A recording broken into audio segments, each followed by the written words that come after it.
ভাটপাড়ায় রামনবমীর শোভাযাত্রায় জনসমুদ্র, তলোয়ার হাতে উপস্থিত বিজেপি প্রার্থী অর্জুন সিং। ভাটপাড়ায় রামনবমী উপলক্ষে আয়োজিত শোভাযাত্রাকে ঘিরে রবিবার উৎসবের আবহে ভরে উঠল গোটা এলাকা।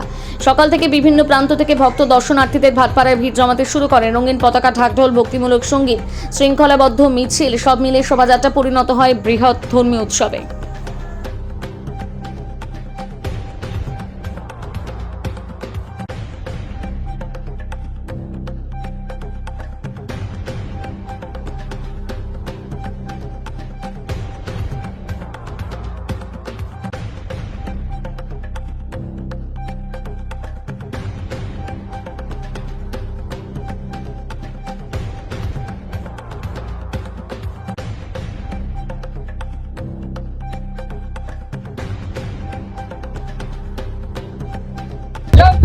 রামনবমী আমাদের সনাতনীদের জন্য সবসময় তাৎপর্যপূর্ণ।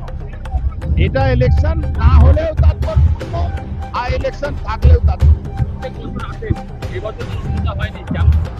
না, এবছর প্রত্যেক বছরই আমি আসি। আমি মনে করি রাম সবারই আছে, রাম থেকে শিখতে হবে।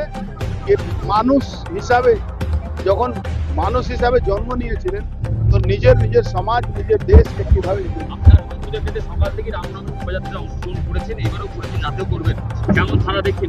খুব ভালো সারা পরিবর্তন দেখা যাচ্ছে। দেওয়ালে লেখা আছে, পড়লে পড়ো, না পড়লে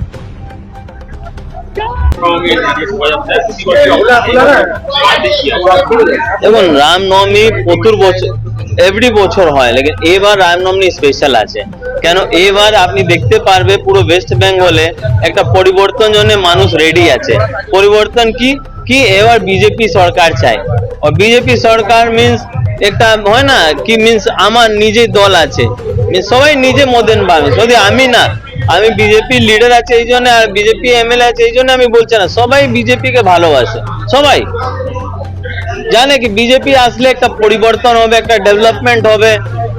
মিন্স আপনি ফ্রি হয়ে আপনি কিছু বলতে পারবে, কাজ করতে পারবে। আপনার কিছু মিন্স হয় না, পুজো পাঠের মধ্যে আপনার পারমিশন নিতে হবে না। মিন্স হাইকোর্টে গিয়ে সবসময় পারমিশন নিতে হবে না। চাहे দুর্গা পূজা हो, কালী পূজা हो, যা পূজা हो, যা হিন্দু পূজা হয় ওখানে আপনার পারমিশন নিতে হবে না। এই জন্য লোক বিজেপি কে চায়।